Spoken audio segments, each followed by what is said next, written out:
Sébastien, on fait un point du marché, on est à la rentrée de septembre, globalement sur les 12 derniers mois, un marché qui reste toujours tendu en Savoie-Mont-Blanc. Bah oui, exactement, on n'a pas énormément de biens à vendre, hein. C'est vrai que ça reste un marché quand même relativement tendu, mais on enregistre toutefois des baisses de volume importants, hein. Sur les 12 derniers mois glissés, à fin mai 2024, on est en Haute-Savoie à moins 22%, dans l'Ain environ à moins 22% également. La Savoie résiste un petit peu mieux, à moins 16%, hein, toujours en volume, hein, bien sûr, pas en prix. Et ça s'explique notamment par les taux d'intérêt qui ont baissé un petit peu, mais pas suffisamment. Les prix qui, sur certains secteurs, ont commencé à baisser un petit peu, mais relativement de manière modérée. Et ça ne suffit pas à redynamiser véritablement le marché. Le tout dans un contexte politique également, en état d'attente d'un futur ministre du Logement. Exactement, quand on a des incertitudes, c'est jamais bon pour le marché immobilier. La crise politique que nous traversons n'aide pas, ne donne pas envie aux investisseurs de se projeter vers des acquisitions et des investissements. Quant aux accédants pour vivre dans le logement, ils sont aussi souvent un petit peu dans l'attente de voir si de nouvelles mesures vont être mises en œuvre. Et puis aussi dans l'espoir de la baisse des taux qui ne vient pas vraiment, puisque les acteurs bancaires ont été échaudés quand même par la situation politique et la baisse qu'on espérait plus rapide et plus importante se fait attendre et pour l'instant on est sur une baisse d'environ 0,5 points depuis la fin de l'année 2023 sur les taux moyens d'emprunt, mais c'est insuffisant pour resolvabiliser complètement notamment les primo-accédants. C'est un marché quand même qui favorise les frontaliers avec un franc suisse fort et les Suisses également qui désirent investir en France. Bien sûr, alors c'est vrai que nos territoires sont très étendus, Savoie, Haute-Savoie, l'Ain, mais pour les territoires qui sont concernés par les travailleurs frontaliers, donc une partie de l'Ain, le Pays de Gex, la Haute-Savoie essentiellement, et puis un petit peu de la Savoie jusqu'à à peu près Aix-les-Bains, évidemment que ça c'est des facteurs, le franc suisse fort, qui viennent quand même contrecarrer un petit peu la perte de pouvoir d'achat, puisque ça a resolvabilisé encore plus les frontaliers, même s'ils n'en avaient pas forcément besoin. Donc avec des prix qui ne baissent pas beaucoup et des taux qui ne baissent pas énormément, c'est peut-être une part supérieure du budget des ménages qui doit être consacré au logement. Mais pour les personnes les plus aisées, ils ont encore la possibilité quand même de passer à l'action. Cela dit, on sent quand même d'une manière générale un certain attentisme.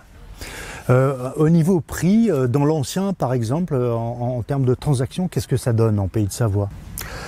Sur Annecy par exemple, on est aux alentours du Grand Annecy de 5 500 € du mètre carré, avec des prix qui n'ont pas baissé, puisqu'on est vraiment sur toujours un endroit tellement attrayant, avec peu d'offres que ça n'a pas pu vraiment engager de baisse de prix, à part sur certains secteurs des produits qui sont par exemple mal notés sur le plan énergétique ou avec beaucoup de travaux, etc. Là, c'est possible de négocier un petit peu plus. 3 900 € dans le Chablais, plutôt sur le côté de Thonon, Annemasse plutôt dans les 3006.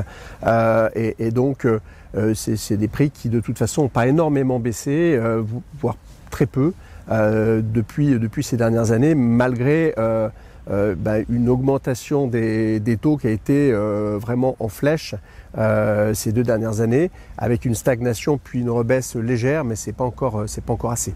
Alors un marché compliqué sur la transaction qui se répercute sur le marché de la location forcément, puisque les biens ne tournent pas. Exactement. Les personnes qui n'arrivent pas à acquérir, notamment les primo-accédants, comme le secteur et nos territoires sont quand même dynamiques sur le plan de l'emploi, on accueille de nouveau encore des personnes. Le solde migratoire, notamment en Haute-Savoie, est positif. C'est un des plus dynamiques de France. Donc il faut bien loger nos concitoyens. Étant donné qu'ils n'arrivent pas à acheter pas assez rapidement, ils restent dans leur logement, ils ne les libèrent pas. Et ça a pour conséquence d'avoir un marché de la location qui est extrêmement tendu, avec des taux de vacances qui sont très très faibles.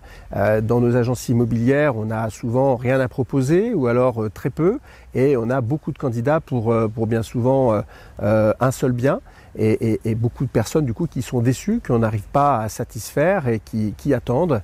Et puis ça a aussi pour conséquence une augmentation des prix à la location, notamment sur Annemasse avec sur l'année écoulée plus 6% en termes de loyer, et puis plus 4% sur le secteur du Chablais, un petit peu moins sur Annecy, mais on est de toute façon sur des prix locatifs élevés, ce qui permet de conserver un peu de rentabilité pour les acquéreurs. Donc c'est pour ça que ça peut être quand même bien d'investir en ce moment dans un bien immobilier, puisque si on a de l'argent à placer, on aura une assurance de le louer et une rentabilité qui pourra être un petit peu améliorée grâce à ces niveaux de loyer élevés. Mais la fluidité n'est quand même pas au rendez-vous et c'est finalement un peu préjudiciable. Un mot, Président, sur le marché du neuf, très peu de nouvelles constructions en Savoie-Mont-Blanc. C'est vrai que le marché du neuf est vraiment moribond, c'est très difficile, il y a déjà peu de projets qui sortent de terre ou qui sont actuellement à l'étude pour différentes raisons.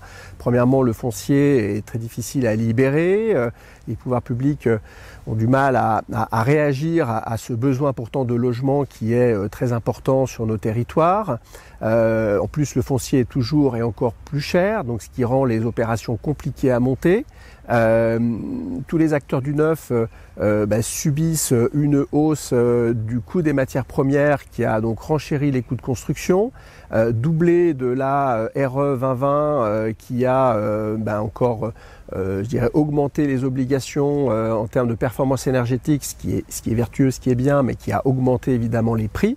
Et les taux d'intérêt, on en parlait déjà à l'instant, rendent plus difficile la solvabilisation des acquéreurs. Donc tout ça fait que le marché du neuf est quand même vraiment en retrait.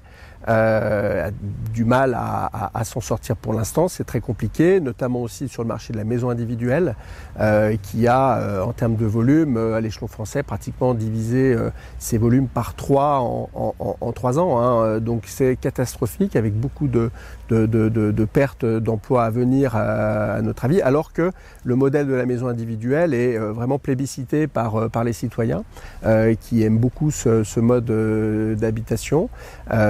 Mais aujourd'hui, ça devient vraiment un produit de luxe pour les élites. On peut dire quand même que les Pays de Savoie sont favorisés, entre guillemets, par rapport au marché national, à l'ensemble du marché en France. On peut effectivement avoir cette note positive, puisque nos territoires sont attractifs sur le plan de l'emploi. Grâce à l'industrie, grâce à la Suisse pas très lointaine, grâce également au tourisme. Et évidemment que ça permet malgré tout de supporter quand même un marché qui est effectivement difficile, mais qui n'est pas non plus atone. Je dirais grâce à ça, et on s'en sort mieux que d'autres secteurs de France qui sont vraiment encore plus en difficulté et où les prix d'ailleurs ont beaucoup plus reculé. Et c'est peut-être ce qui explique pourquoi nous les prix, il y a eu une amorce de baisse sur certains secteurs de quelques pourcents, de 3 à 4% sur l'année écoulée sur la Savoie, la Haute-Savoie et l'Ain. Mais pas sur tous les secteurs. Les biens les plus haut de gamme, il n'y a pas de baisse. Comment voyez-vous l'avenir ? Moi, ce que j'espère, c'est déjà qu'on ait un signal fort venant, je dirais, d'un nouveau gouvernement qu'on espère tous arriver, qui va probablement arriver là dans les jours à venir, mais qui, on l'espère, va prendre la pleine mesure de la problématique logement. Puisque c'est vraiment important, y compris dans nos territoires, qu'on continue à pouvoir loger nos concitoyens, sinon la dynamique économique pourra à un moment donné connaître un revers de bâton, me semble-t-il, puisque si on n'arrive plus à loger les gens qui doivent venir travailler ici, ça sera évidemment très compliqué de continuer à être prospère. Par contre, le côté positif, c'est quand même que il fait bon vivre dans nos pays de Savoie et dans l'Ain, et que on a aussi le tourisme en montagne notamment qui est plutôt toujours très attractif, avec des prix qui ne cessent de grimper, avec peu d'offres et toujours et encore des gens qui souhaitent rejoindre nos territoires par l'acquisition d'un bien en résidence secondaire. Ça, c'est encore quand même assez actif.